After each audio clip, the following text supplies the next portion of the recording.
Welcome students, कैसे हैं आप सभी लोग। आपका अपने चैनल क्विक स्मार्ट टिप्स में बहुत बहुत स्वागत है। जैसा कि सीटेट की ऑफिशियल आंसर की आ गई है, जिसका आप बहुत बेसब्री से इंतज़ार कर रहे थे।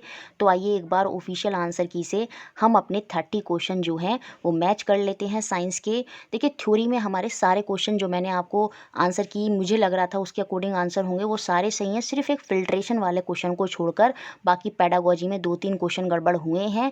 तो आइए देख लेते हैं किस तरह से आपकी आंसर ऑफिशियल की में रहे हैं। और कमेंट बॉक्स में आपको मुझे बताना है कि आपने कितना स्कोर किया है साइंस में। सारे बच्चे कमेंट बॉक्स में बताएंगे कि कितना उन्होंने स्कोर किया।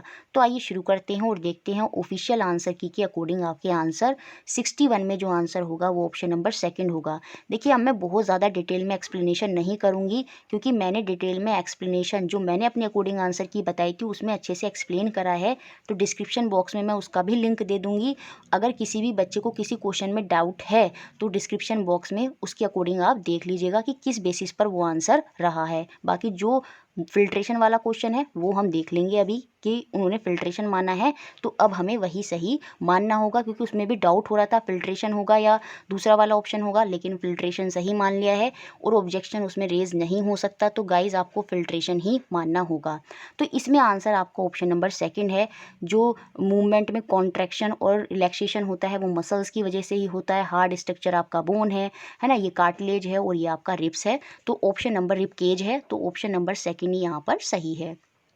नेक्स्ट क्वेश्चन, क्वेश्चन नंबर 62 और ऑफिशियल आंसर की में इसका आंसर है पिट्यूटरी ग्लैंड। और यही वो ग्लैंड है जो 2 या उससे ज़्यादा 2 या 2 से ज़्यादा हार्मोन सीक्रेट करती है। तो ऑप्शन सेकंड यहाँ पर सही है। वो 63 में इन्होंने जो आंसर माना है ऑफिशियल आंसर की में वो है ऑप्शन नंबर 4। और हमने भी यही आंसर बताए थे, all non metal are non ductile. तो यही स्टेटमेंट यहाँ पर ट्रू है। नेक्स्ट क्वेश्चन देखते हैं, क्वेश्चन नंबर 64। हमें वो मैन मेड फाइबर बताना है जो नेचुरल रिसोर्स से सोर्स से ऑब्टेन होता है। तो वो आपका रेयॉन ही था। तो ऑप्शन नंबर 1 ही सही है और यही हमने भी बताया था। Next question, question number 65। और मैंने इसमें आपको ऑप्शन नंबर 3 ही बताया था कि सी ही आंसर होगा और वही आंसर निकला। क्यों? क्योंकि ये एलपीजी ही थी। एलपीजी ही है जो यहाँ पर डोमेस्टिक फ्यूल होगा, जिसकी कैलोरीफिक वैल्यू मॉडरेट होती है, क्योंकि सबसे हाईएस्ट तो आपकी हाइड्रोजन की होती है, ये हमने पढ़ा था। और ये स्टेट कैसी होती है, ये उसमें कंप्रेस कर तो लिक्विड फॉर्म में होता है, लेकिन निकलती तो गैस के फॉर्म में ही है ना। और इग्निशन टेम्परेचर, एक बच्चे ने मुझसे पूछा था कि इसका मॉडरेट क्यों होगा, क्योंकि देखिए अगर इग्निशन टेम्परेचर बहुत ज़्यादा हाई होगा, बहुत ज़्यादा लो होगा तो बहुत जल्दी आग पकड़ लेगा। तो इसलिए जो इग्निशन टेम्परेचर है वो एलपीजी का मॉडरेट ही होगा। तो आंसर यहाँ पर यही सही है, option number 3 C. Next question, question number 66। और इसमें बहुत ही जो हमने आंसर बोला था पहचानना भी बहुत आसान था। विशेष क्षेत्रीय स्पीसीज़, वो स्पीसीज़ जो पर्टिकुलर एरियाज़ में पाई जाती हैं वो आपकी एंडेमिक स्पीसीज़ ही होती हैं। तो ऑप्शन 3 ही यहाँ पर ऑफिशियल आंसर की के अकॉर्डिंग सही है। 67 में जो मैंने आपको आंसर बताया था ऑप्शन नंबर 3 जेड, वही ऑफिशियल आंसर की में सही है। तो सबसे ज़्यादा जो रिएक्टिव है यहाँ पर वो जेड है। इसका जो एक्सप्लेनेशन है, अगर किसी बच्चे को इसका एक्सप्लेनेशन देखना है तो इससे पहले जो मैंने अपनी आंसर की अकॉर्डिंग में बताई थी वहाँ पर मैंने बहुत डिटेल में समझाया है।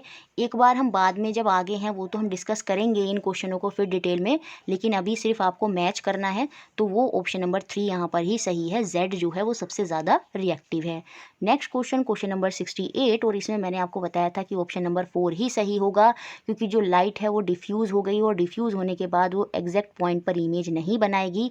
तो आंसर यहाँ पर ऑप्शन नंबर 4 ही है, no image will be formed, कोई प्रतिबिंब नहीं बनेगा।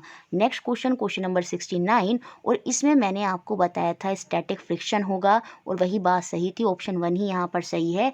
जो रेशमा है उसको स्टैटिक फ्रिक्शन से ज़्यादा फोर्स लगानी होगी, तभी जो सामान है वो जो क्या कहते हैं बॉक्स है वो उसको तभी हटा पाएगी जब वो स्टैटिक फ्रिक्शन से ज़्यादा वहाँ पर फोर्स लगाएगी। तो ऑप्शन 1 ही यहाँ पर सही है। 70 में बहुत ही आसान था, बहुत बार हमने ये करा भी था, sound can not travel through vacuum. और यहाँ पर यही कथन जो है आपका सही है। बाकी अगर यहाँ पर लाइट होगा तो लाइट वैक्यूम में हो सकती है ट्रैवल, लेकिन आपकी साउंड जो होती है वो वैक्यूम में ट्रैवल नहीं करती। तो ऑप्शन 3 इसमें सही था।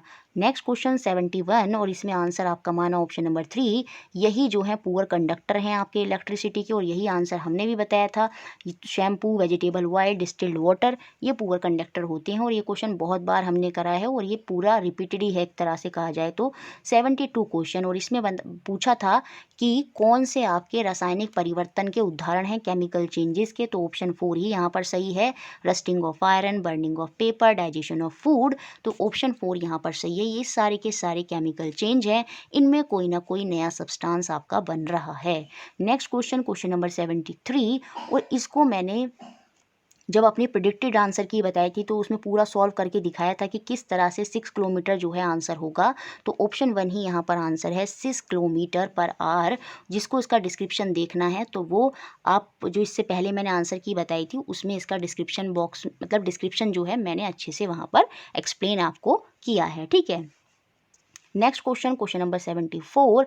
अब यहाँ पर ये डाउटफुल क्वेश्चन था क्योंकि इसमें एक या दो मेथड और जा रहे थे। ऑब्जेक्शन आप कर भी सकते हैं, लेकिन मुझे लगता है ऑब्जेक्शन करने से कोई फ़ायदा नहीं है। अगर आप एक दो नंबर से रह रहे हैं तो उस केस में ऑब्जेक्शन हो सकता है, अदरवाइज़ इसमें वो नहीं मानेंगे। फिल्ट्रेशन को ही अब कंसिडर करा है तो हमें फिल्ट्रेशन ही मानना होगा। तो ऑप्शन नंबर 2 इन्होंने माना है। कौन सा प्रोसेस यहाँ पर हेल्पफुल नहीं होगा for the separation of mixture of salt and water. तो यहाँ पर होगा फिल्ट्रेशन। ऑप्शन नंबर 2 ही यहाँ पर सही है, ठीक है। नेक्स्ट क्वेश्चन, क्वेश्चन नंबर 75, और इसमें जो आंसर है वो आपका ऑप्शन नंबर 4 है, और यही मैंने आंसर बताया था। D and A, light travel in a straight line. ये दोनों डी और ए किससे रिलेशन रख रहे हैं? शैडो के फॉर्मेशन से, क्योंकि शैडो फॉर्मेशन में लाइट स्ट्रेट लाइन में आती है, तभी जो है ओपेक ऑब्जेक्ट जो है वो उसको रोक देता है और जिससे आपकी शैडो बन जाती है। तो ए और डी इससे रिलेशन रख रहे हैं, इसलिए आंसर आपका ऑप्शन नंबर 4 है, और यही हमने बताया भी था। तो अब तक किसी भी क्वेश्चन में आप ऑब्जेक्शन नहीं कर सकते। Next question, question number 76। हाँ, अगर आपको लग रहा है तो आप 74 में ऑब्जेक्शन कर सकते हैं। जिन बच्चों को लग रहा है कि हम करेंगे तो मैं और उनको बता दूंगी कि किस तरह से ऑब्जेक्शन आप करना चाहते हैं। अगर आप एनसीईआरटी का मैं भेज दूंगी वो, जिस तरह से आप उसमें अगर ऑब्जेक्शन करना चाहते हैं 74 क्वेश्चन में, बाकी फ़ायदा नहीं होगा। फिल्ट्रेशन ही ये लोग अब सही मान रहे हैं और यही सही होगा। 76 क्वेश्चन में ऑप्शन नंबर 4 यहाँ पर सही है, और यही मैंने बताया था। जो फाइन पार्टिकल क्लेड सॉइल में होते हैं वो हाई होते हैं लोमी सॉइल से, और यही स्टेटमेंट यहाँ पर बिल्कुल सही है कि चिकनी मृदा के जो महीन कणों का रेशो है वो दुमटी मृदा की अपेक्षाकृत उच्चतम होता है। तो ऑप्शन 4 यहाँ पर सही है। इसमें बहुत आसान था पहचानना, ऑप्शन नंबर 2, और यही यहाँ पर ऑफिशियल में है। विटामिन सी, क्योंकि ब्लीडिंग ऑफ गम उसी से रिलेटेड है, तो ऑप्शन 2 यहाँ पर सही माना है और यही सही है। 78। अब देखिए यहाँ पर पेडागोजी शुरू होती है, और पेडागोजी में ऑब्जेक्शन नहीं हो सकता। अब जो इन्होंने आंसर मान लिया है वही मानना होगा। नेचर ऑफ साइंस क्या है? Science is social in nature. विज्ञान प्रकृति में सामाजिक है। जिस बच्चे ने इसको टिक कर दिया है उसका सही है, अदरवाइज बाकी तो अब गलत है ही। तो ऑप्शन 2 ही यहाँ पर सही होगा, जो इन्होंने ऑफिशियल आंसर की में माना है। नेक्स्ट क्वेश्चन, क्वेश्चन नंबर 79, और ये तो हमने बहुत बार करा था कि कॉग्निटिव वैलिडिटी जो होती है उसका मतलब होता है कि हम बच्चे को वही कराएंगे उसकी आयु के अनुसार। तो यहाँ पर ऑप्शन नंबर 2 सही होगा। Adaptation of content as per the cognitive level of learner. जो लर्नर की क्षमता है उसी के अकॉर्डिंग हम उसको पढ़ाएंगे, उसकी आयु के अकॉर्डिंग ही। तो ऑप्शन नंबर 2 यहाँ पर सही है। नेक्स्ट क्वेश्चन, क्वेश्चन नंबर 80, और मैंने इसको बोला था कि इसमें ए और बी के चांसेस ज़्यादा हैं सही होने के, तो वही हुआ। ए और बी यहाँ पर सही है, क्योंकि बेसिक लेवल पर हम बच्चे को कॉन्सेप्ट और थ्योरीज जो हैं वो नहीं पढ़ाएंगे। तो यहाँ पर हम एवरीडे एक्सपीरियंस से जोड़ेंगे, एक्सपीरियंस कराएंगे, मतलब एक्सपेरिमेंट और एक्टिविटीज़ कराएंगे। तो ए और बी ऑप्शन नंबर 2 यहाँ पर बिल्कुल सही माना है फाइनल ऑफिशियल की में। तो आपको यही मानना होगा, option number 2 A and B, ठीक है। नेक्स्ट क्वेश्चन, क्वेश्चन नंबर 81, जो ये था कि which of the following statement is true about science. Science के विषय में कौन सा कथन सत्य है? तो देखिए इन्होंने पहला वाला ऑप्शन ही सही माना है, और अब इस पर कोई ऑब्जेक्शन भी नहीं हो सकता, यही मानना होगा। देखिए ये तो हमने बहुत बार पढ़ा है कि साइंस में इमेजिनेशन मैटर करती है ना, क्योंकि वहाँ पर हमने पढ़ा था नेचर ऑफ साइंस में जब हम पढ़ते थे तो वहाँ पर मैंने आपको बताया था कल्पना बहुत बड़ा रोल प्ले करती है, लेकिन बहुत ज़्यादा कल्पना पर डिपेंड होते हैं। ये थोड़ा सा लग रहा था मेरे को और उन्होंने इसी को सही माना है, तो ऑप्शन 1 ही अब आपको सही मानना होगा 81 क्वेश्चन के केस में। नेक्स्ट क्वेश्चन, क्वेश्चन नंबर 82, यहाँ पर Ishu was given an individual task for collecting weather report for a week, तो कौन सा रॉन्ग असेसमेंट है? तो मैंने बताया था ऑप्शन 3 ही होगा और यही यहाँ पर आंसर ऑफिशियल की में है, क्योंकि यहाँ पर इसने गलत बोल दिया कि ह्यूमिडिटी डिक्रीज़ होगी तो बारिश होगी। नहीं, ह्यूमिडिटी बढ़ती है तभी बारिश ज़्यादा होती है, तो यही यहाँ पर गलत है और यही आंसर आपका सही है, option number 3। Next question, question number 83, इसमें पूछ रहा था strategy to understand conceptual gap in learning, और ये हमने लास्ट टाइम की वीडियो में करा भी था। मैंने बताया था जब भी कॉन्सेप्ट मैप आ जाए, 2-3 चीज़ें थी उनमें से अगर आ जाए तो वो ही आंसर करना होगा, तो ऑप्शन नंबर 3 ही यहाँ पर बिल्कुल सही है। नेक्स्ट क्वेश्चन, क्वेश्चन नंबर 84, और इसमें हमने बोला था ऑप्शन नंबर 2 होगा, तो ऑप्शन 2 ही सही निकला है।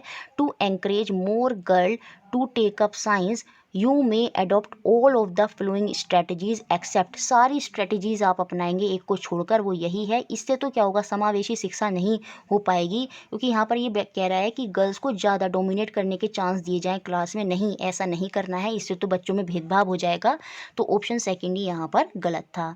नेक्स्ट क्वेश्चन, क्वेश्चन नंबर 85, इसमें है science teacher need to ask more divergent question, तो यहाँ पर मैंने पहले ही बताया था बी तो होगा नहीं, है ना।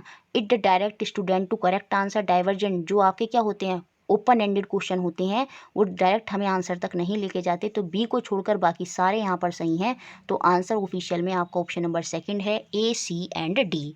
ठीक है। नेक्स्ट क्वेश्चन, क्वेश्चन नंबर 86, अब देखिए इस क्वेश्चन में मुझसे ही गलती हुई है, यहाँ पर जो आंसर है वो ऑप्शन नंबर ए ही बिल्कुल सही है, मतलब 1 ऑप्शन ही यहाँ पर सही है। देखिए यहाँ पर बच्चा, मैंने कमेंट बॉक्स में बाद में बता भी दिया था कि हाँ आप सही बोल रहे हैं, यहाँ पर बच्चा क्रिया नहीं कर रहा है, क्योंकि जल्दबाजी में मैंने भी ध्यान नहीं दिया, क्योंकि टीचर डेमो कर रही है ना, और बच्चा बैठा है, तो जब बच्चा बैठा है और टीचर डेमो कर रही है तो उसमें बच्चा सिर्फ सुन रहा है और देख रहा है, बच्चा खुद से क्रिया नहीं कर रहा है, क्योंकि टीचर डेमो जो है वो टीचर करा रही है। कक्षा में प्रदर्शनों का उपयोग मुख्य रूप से शिक्षार्थियों को शामिल करता है क्या? डेमो में टीचर डेमो कर दिखाता है, बच्चे डेमो नहीं करते हैं, तो उसमें बच्चे सिर्फ सुनते हैं और देखते हैं, उस समय वो करते नहीं हैं, तो इसलिए गतिबोधक सीखना यहाँ पर नहीं होगा, तो आंसर आपका सही है, option number 1, visual and auditory learning, दृश्य एवं श्रवण सीखना, यही यहाँ पर सही है, इसमें ऑब्जेक्शन नहीं होगा। जिन बच्चों ने ऑप्शन नंबर 1 लगाया है उनका बिल्कुल ठीक है। 87 क्वेश्चन की बात करूँ तो मैंने इसमें बताया था ऑप्शन नंबर 4 ही होगा, तो ऑप्शन 4 ही यहाँ पर सही है। सबसे पहले हम बच्चों को पानी में जो ऑब्जेक्ट हैं वो देंगे, फिर वहाँ से बच्चे को पहचानने के लिए बोलेंगे और फिर उसको एक्टिविटी फर्दर आगे कराएंगे, उससे कहेंगे कि एक बोट बनाएं जिसमें 1 kg का वेट हो, तो ऑप्शन नंबर 4 ही यहाँ पर बिल्कुल सही है डेंसिटी के पर्पस में। ठीक है। नेक्स्ट क्वेश्चन, क्वेश्चन नंबर 88, इसमें सिंपल सा आंसर था कॉस्कुटा, ये जो प्लांट है इसमें क्लोरोफिल नहीं होता, ये दूसरे पर डिपेंडेंट होता है, तो आंसर है आपका ऑप्शन नंबर 1 कॉस्कुटा। ठीक है। Next question, question number 89, which of the following statement is correct, और इसमें मैंने आपको बताया था पहला ऑप्शन ही करेक्ट होगा और यही ऑप्शन आपका सही है ऑफिशियल आंसर की में।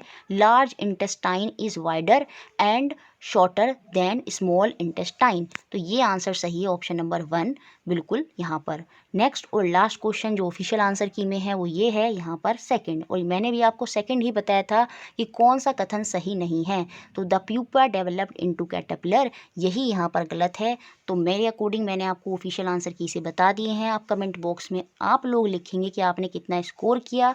बाकी जो बच्चे और डिटेल में फिर से इनके आंसर्स देखना चाहते हैं तो जो मैंने आंसर की बताई थी उसमें से आप देख सकते हैं, तो हमारे अकॉर्डिंग जो गलत निकले वो सारे पैडागोजी में ही गलत जाते हैं, और यही यहाँ पर होता है, यही सबसे गंदी बात है साइंस की कि पैडागोजी में आप एग्जैक्ट चीज़ें यहाँ पर नहीं बता सकते कि क्या है। जैसे इन्होंने मान लिया science is social in nature, तो अब हमें यही मानना होगा, है ना। बाकी यहाँ पर और कौन सा था वो जो आपका, बाकी तो ये सारे तो यही बताए थे, है ना। और एक ये वाले में मुझसे ही गलती हुई है, इसमें ऑप्शन 1 ही सही है, यही सही होगा। बाकी फिल्ट्रेशन वाला था वो भी आपको फिल्ट्रेशन ही मानना पड़ेगा। अभी साइंस में कोई भी ऑब्जेक्शन वाला क्वेश्चन नहीं है, यही आपकी फाइनल आंसर की है, इसको एक्सेप्ट करें, और जितने भी नंबर बने हैं कमेंट बॉक्स में मुझको ज़रूर बताएं। Thank you very much.